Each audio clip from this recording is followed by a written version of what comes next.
Hello and welcome to another fantastic edition of the Mabe podcast. We have a very special guest today, and of course, all of our guests are very special, but there's only one who led the very first Mabe pre-conference back in 2018 and also was a keynote that year with her outstanding book, EL Excellence Every Day. Please welcome Tonya Ward Singer. Hello, Tonya. Hello. Thank you so much, Andrew, for having me here. It's really an honor to be with the Mabe Familia. Yes, absolutely. We always love having you.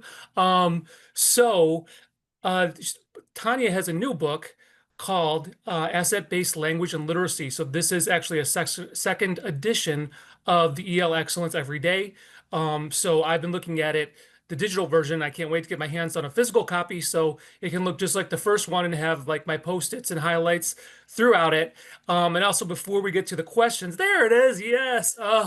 Those flip books. This is a book like that. Flipping is just so important. So you can just put it out to that page that you're referencing and it's good to go. Um, but yeah, so before we start with the questions, also I just want to acknowledge Mabe shamelessly took one of her phrases for last year's conference theme, which was every teacher an ML teacher. That came from Tonya Ward Singer, and you're speaking the truth. And all I can say is we were kind enough to send you a t-shirt, and you know that was just a full circle moment that warmed my heart. So without further ado, Tonya Ward Singer, what does asset-based language and literacy mean to you? First and foremost, it is that our goal is to improve language and literacy for all of our students, and our approach is by centering students' assets. So for multilingual learners, this means we're leading with valuing the assets they bring, which include home languages, cultures, and lived experiences. Assets also include what you learned last week that you're transferring to this moment right now. So rather than starting with, okay, you have a label, which is EL, you have a label, therefore we're giving you a program. It's based on a deficit model of EL comes from you don't have enough English according to the test that we gave you. And so we're going to provide services to kind of fill in what's not there. And the asset-based approach leads with believing in the full capacity of every student, valuing their assets, and especially when their assets are different from what we ourselves live and understand, different language, different culture, different age, there's so many differences our students bring. To be humble, to be curious. What are the strengths of the students in the room right now? Not my assumptions, but what are their strengths? And then how do I teach to ensure their excellence in language and literacy? Also, fun fact, I wanted to emphasize all down the side. Oh, I Because didn't it's even notice that. all teachers, all teachers. And it's in the context of all teachers teaching all students that we need to be effective with multilingual learners. Yes. So, what you talked about there touches upon also you have what's driving this book again, the essentials, the reflection questions under the headings value, expect, engage, observe. Can you talk about that and how it impacts the cycle of instruction and learning and teaching? Absolutely, absolutely. And for those who know my first edition, the 6 essential framework is coming right from there. The difference in the new edition is I'm bringing in years of working with superintendents, curriculum directors, teachers with the essentials in action, and bringing that deeper, more nuanced adjustment so it's really current and connected to what teachers teach. So the 6 essential verbs are verbs, right? They include 3 mindsets: expect excellence of every learner, value students' assets, and reflect in inquiry about our impact. Now, these mindsets help us be effective with all of our students, and they're absolutely imperative to be effective with multilingual learners. And then the actions are engage, which includes structuring active conversations, structuring students in listening, speaking, reading, writing, right? That's where the strategies come in. Engage students in learning. Observe, That's formative assessment, observing, listening, learning from what students are doing, what they can do, what needs are there, observe. And then support, choose, lose, adapt, supports.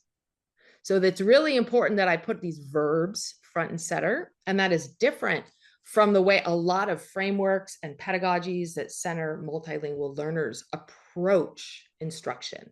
Many start with the nouns, right? Like do a sentence frame, do a think, pair, share, right? They treat these as nouns to adopt, implement at scale, put on a checklist, and then, hey, we're doing our job.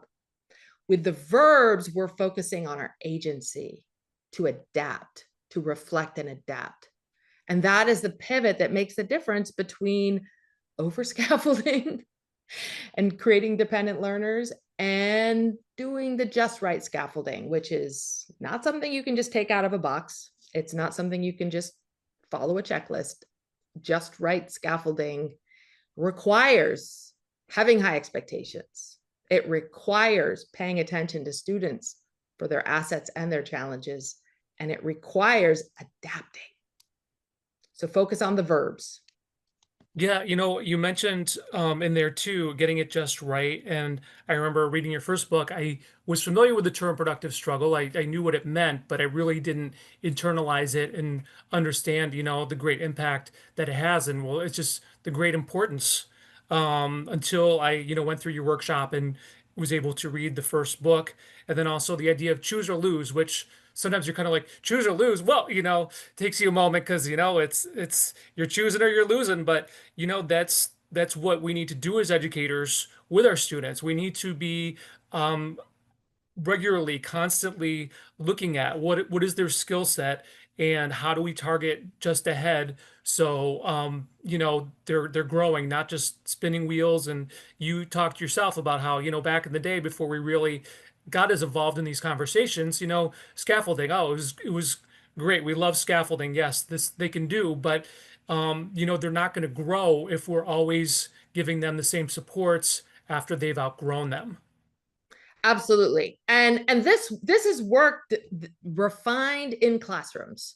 It's incredibly humbling when you collaborate as a team. My first book is all about collaborating as a team to co-plan lessons, to be in classrooms together, to observe students specific to the goals we've set and reflect and adapt our teaching. And I have had multiple experiences that I know every teacher who's taught students has had, where you plan the best possible strategy you think is going to be the right scaffold. And then in the moment you're watching students and you realize, this is not working. Right. And sometimes the even more humbling thing is when you notice that your scaffolds are getting in the way. So perfect Mhm. examples, think, pair, share. I will watch a table of students through a whole lesson, and there's this think, pair, shares, or the numbered heads, whatever strategy we choose for that conversation. And in one example, the heavily structured conversations with the sentence stem and repeat after me and then try it yourself, and it's very highly scaffolded. The conversation was kind of stilted, and everyone just said one answer and finished. But in a different moment, unstructured, where students' curiosity took hold, those same students had a back and forth conversation and they were taking risks with language and they're using academic language. So when you juxtapose those two moments with the same students, it takes you beyond this idea that, oh, I just have to implement this series of strategies to be a good teacher Mhm. of multilingual learners, to say, wait a minute, I need to be curious about the ways they're going to exceed my expectations and the ways that they are going to shine and the language choices they are going to make if I let them make language choices. Yeah, so again, like if you it's very easy to go along kind of a perfunctory route, and you're just but you have to be observant. And I also say you like the word courageous. I also like the word courageous. Sometimes you have to take those chances, and some days you might be a little off, but through the reflection process you can refine, and that's the most important thing. That is far more of an envious outcome than to just say, okay, this is my scaffold for ELLs and this is all I'm doing and I'm not refining it, I'm not reflecting on it or anything like that. Um, so you did mention, because I want to get into, because we're still talking kind of like overarching in your book, again, the magic of EL excellence every day, as well as your new book, Asset-Based Language and Literacy, all, is that, a good 90-95% of it is like completely practical, like it looks like this.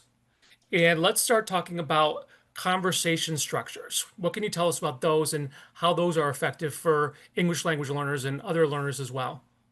Well, at the core, we're shifting every moment of learning that we can from teacher directed to student directed.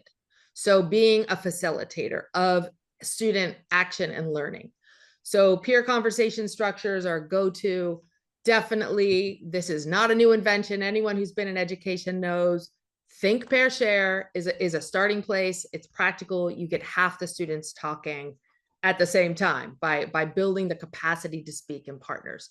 My flip to guide goes from partnering strategies with easy accessible, grab them on one page, including think, write, pair, share, think, pair, write, which isn't in the top two that people think of, but it's one I actually use all the time. Get students to think, then talk to each other before they write. That helps build confidence for a lot of students. Some students prefer the think, write pair. I'm going to write it down before I have to share it with someone. So we vary these with intention depending on who we're supporting and how we're supporting the students. And then we build to group depending on how classrooms are structured. I really love to have this set up when possible, when furniture and space allow, where you can have 4 groups of 4 easily without moving tables. And you, with a group of 4, you can use the group structures, and then you can have elbow partners or the partner across from you. So you have a lot of variety.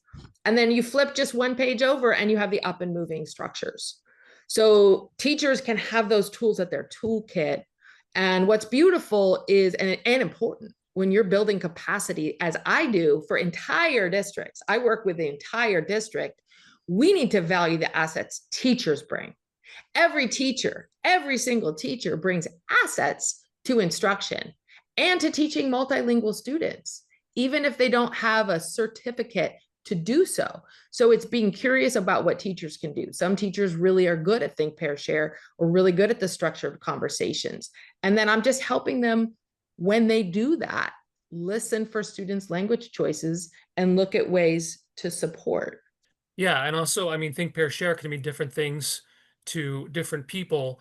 As far as, the more refined approach would be, you're thinking, when am I going to use this? Or when do I think I might use this during the lesson? What are my key points? Pausing, making sure there's clarity before you go into the think, pair, share, thinking about who the students are partnered with, and seeking a balance that way. And then also, like, what is the outcome from it? Are you just gonna, call on whoever raises their hand and take what they get, or are you gonna give them a sentence stem? Are you gonna structure it so that every student has produced something and you just hear a couple examples coming out of that? And another thing along those lines too is, think, pair, share is great because it's you usually are just right there. But sometimes it's better if you're doing something more in depth, to find a more complex conversation structure that takes a little bit longer and is a bit more involved to set up. But depending on what the outcome is, that might be more fruitful. Well, and you mentioned something that's extremely important, which is when and where do I use this? And I learned that when beginning my career, I would train in the strategies because people want strategies. It's easy Hmm. if you want a full-time job training teachers and strategies, the demand is there because people want strategies. But if you actually want to shift practice and impact student learning, you have to go beyond that. And I learned that in the field, working with teachers. Once we started collaborating to plan, teach, and be in classrooms together, that is where I learned that teachers were taking ideas from the training and maybe trying them, but it was still living kind of over here. Hmm. And actually, if you're a leader of professional learning, and this is really important for curriculum directors, literacy leaders, math department chairs, and coaches, you want to help teachers see where you can use conversations in service of the rigorous grade level goals of your curriculum. So that is the work that can happen really at the district level and at the school level. Okay, what is our adopted curriculum? What are we using to teach math? And are we connecting to existing initiatives? Are we doing thinking classrooms, for example, that's popular in math with standing up and whiteboards and interaction? How are we connecting that to language? That's how you help teachers, first of all, just be more effective, because teaching Mhm. is a hard job and teachers are trying their best. So you're giving them tools to actually make teaching more effective and fun. And it is how to support deepening the ways we're using the curriculums that we've adopted and helping students get somewhere.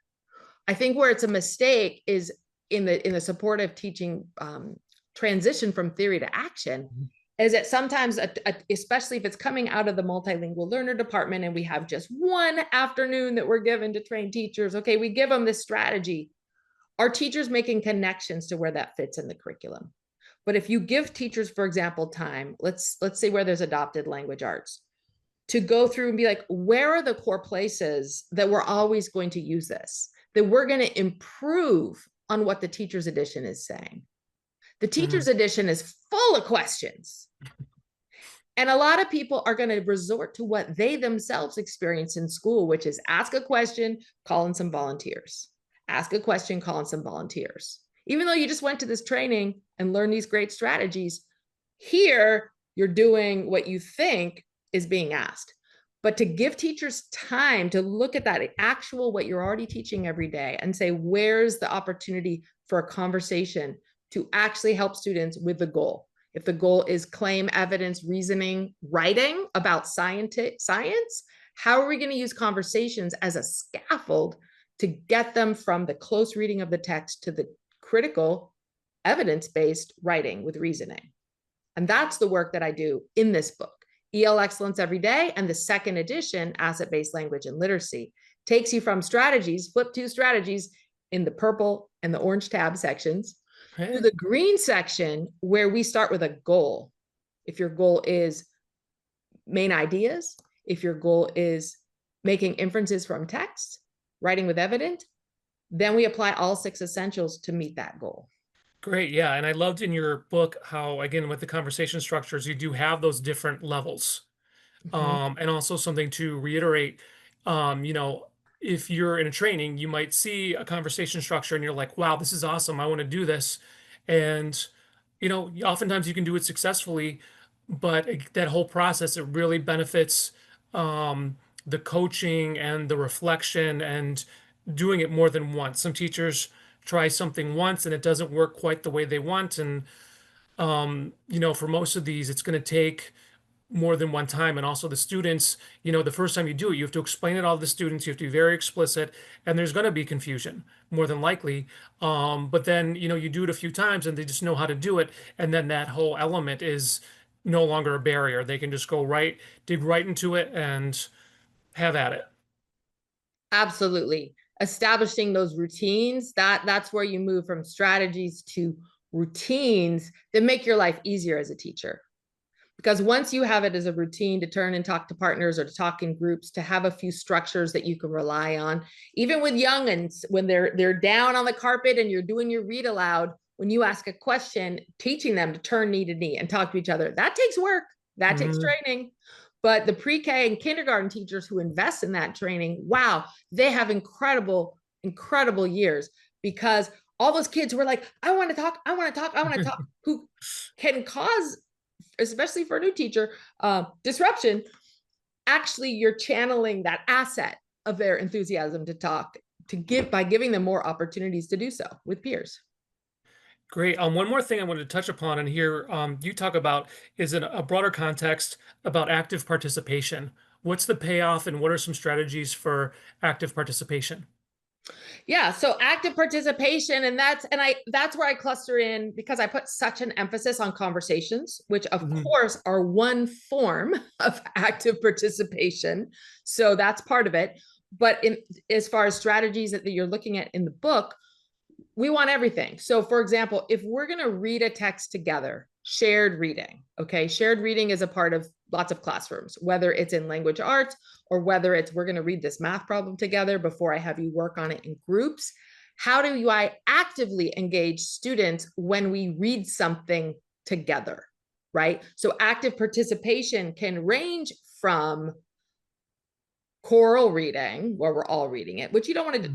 you don't want to overdo there, but there's a time and a place for Definitely. certain proficiency levels in certain age groups where you might do a little bit of that. I have oral close where students are just following along silently, but every once in a while I stop and they read just the word that I omitted. And Mm. that is something that is helpful with as you get up in the grades and you want to model proficient reading aloud to students, but you don't want it to be a time that everyone just checks out. And Hmm. what's true in many classrooms, I'm going to say fourth grade and up, but it's true, across the grades, you have a huge range of reading levels. And you absolutely do need to teach foundational reading and address students reading, independent reading with a comprehensive literacy program. And in that moment, you're teaching science and you're focusing on the content goals of science and you're having them read a short section of text. Modeling reading aloud where they're following along and then chiming in, you're helping make it accessible to a range of learners, and you're giving students too, you're supplementing that fluency building that they need to get through a comprehensive literacy intervention. Great. Well, thank you so much for joining us today. I mean, and even these things you're mentioning, like, okay, yeah, I don't have to go back to that section and reread that part again and then try it out because it's, again, just an abundance, abundance, abundance of, again, things that most of us know about already, but getting that nuance, getting that intentionality piece, which is so imperative. But is there anything else you wanted to add before we sign off for today? Well, I like to speak to the way I organize the last section of the book, which really speaks to helping teachers apply theory into action.